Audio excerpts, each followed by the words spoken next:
ጤና ይስጥልን ከሪያሊቲ ሚዲያ የዕለቱን መረጃዎች ይዘንላችሁ ቀርበናል። እስከ መጨረሻው በመከታተል ሰብስክራይብ፣ ላይክ፣ ሼር ማድረግንም እንዳትዘነጉ እናስታውሳችኋለን። አሁን ወደ መረጃዎቹ እናልፋለን። የቻይና የውጭ ጉዳይ ሚኒስትር በኢትዮጵያ ያደረጉትን ጉብኝት ተከትሎ የሁለቱ አገራት የውጭ ጉዳይ ሚኒስትሮች ያወጡትን የጋራ መግለጫ ታይዋን ተቃወመች። በሶማሊላንድ የሚገኘው የታይዋን ተወካይ ጽሕፈት ቤት ኢትዮጵያ ታይዋን የማትነጠል የቻይና አካል እንደሆነችና ለአንድ ቻይና መርህ ያላት ድጋፍ አረጋግጣለች መባሉ ሐሰተኛ የይገባኛል ሐሳብ የተካተተበት ነው በማለት ተቃውሞ አሰምቷል። ጨምሮም የኢትዮጵያ መንግስት ከዛባውን የቻይናን ኮሚኒስት ፓርቲ የተቀናበረ ፕሮፓጋንዳን በመቀበል ማስተጋባቱ እጅግ እንዳሳዘነው በመጥቀስ ታይዋን በቻይና ኮሚኒስት ፓርቲ ስር ተዳድራ እንደማታውቅ ገልጿል።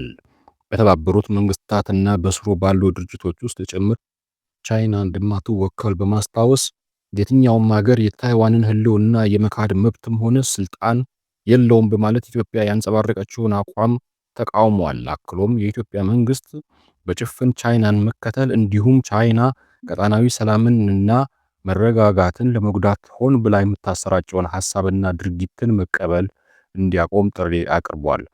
ቻይና የታይዋን ደሴትን እንደ አመፀኛ ተገንጣይ የግዛቷ አካል አድርጋ የምትቆጥራት ሲሆን ከቀሪው ግዛቷ ጋር መዋሃዷ አይቀሬ መሆኑን ታምናለች። ለዚህም የአንድ ቻይና መርህን በመከተል በኃይል ጭምር የማዋሃድ ፍላጎት አላት። የራሷን አስተዳደር ያላት ታይዋን ህገ መንግስት፣ በዲሞክራሲያዊ መንገድ የተመረጡ መሪዎችና ጦር ሰራዊት አላት። ምንም እንኳን በይፋ ነፃ አገርነቷን ባታወጅም ራሷን እንደ ሉዓላዊ አገር ነው የምትቆጥረው። ቻይና የትኛውም የዓለም ሀገር ለታይዋን የሀገርነት እውቅናን እንዲሰጥ የማትፈቅድ ሲሆን ከሀገራት ጋር በሚኖራት ግንኙነት የአንድ ቻይና መርህን እንዲቀበሉ ትፈልጋለች። በአሜሪካ ከተሞች የሚካሄደው ተቃውሞ ቀጥሏል። የኢሚግሬሽን ተቆጣጣሪዎች በአንዲት ሴት ላይ የፈጸሙትን ግድያ በመቃወም በተለያዩ የአሜሪካ ከተሞች ለሁለተኛ ቀን ተቃውሞ ቀጥሏል። የ37 ዓመቷ ሬኒ ኒኮል ጉድ መኪናዋ ውስጥ ሳለች በጥይት መገደሏን ተከትሎ ከሐሙስ ጀምሮ በሚኒያፖሊስ፣ በሂውስተን፣ በሲንሲናቲ፣ በዋሽንግተን፣ በፊላዴልፊያ እና በሌሎችም ከተሞች ላይ አርብ ተቃዋሚዎች አደባባይ ወጥተዋል። አንዳንዶቹ የስደተኞችና የጉምሩክ ተቆጣጣሪው ተቋም እንዲፈርስ የሚጠይቁ ጽሑፎችን ይዘው የታዩ ሲሆን ሌሎች ግድያው በተፈጸመበት ቦታ ላይ አበባ እና ሻማ በመለኮስ የጸሎት ስነ ስርዓት ሲያካሂዱ ታይተዋል። የአሁኑ ግድያ የተፈጸመው ከ5 ዓመት በፊት ፖሊሶች ጆርጅ ፍሎይድ የተባለ ጥቁር አሜሪካዊን በጭካኔ ከገደሉበት ስፍራ አቅራቢያ ነው። በወቅቱ በመላው አሜሪካ ለሳምንታት የዘለቀ የዓለምን ትኩረት የሳበ ከባድ ተቃውሞ መካሄዱ አይዘነጋም። ይህ በእንዲህ እንዳለ ኦሪገን ግዛት ፖርትላንድ ውስጥ 2 ሰዎች በፌዴራል የድንበር ጥበቃ አባላት በጥይት ተመተው ቆስለዋል። ወደ ኢራን አልፈናል። በኢራን ተቃውሞ ተባብሶ ሲቀጥል ትራምፕ በድጋሚ ዛቱ። በኢራን የሚካሄደው ህዝባዊ ተቃውሞ 2 ሳምንት ባስቆጠረበት በአሁኑ ወቅት የአሜሪካው ፕሬዝዳንት ዶናልድ ትራምፕ በኢራን ላይ ከባድ ጥቃት እንደሚፈጽሙ በድጋሚ ተናገሩ። በመጣኔ ሀብታዊ ቀውስ ምክንያት በመንግስታቸው ላይ ተቃውሞ እያሰሙ ያሉት ኢራናውያን በተለያዩ የሀገሪቱ ከተሞች በምሽት ሳይቀር አደባባይ እየወጡ ነው።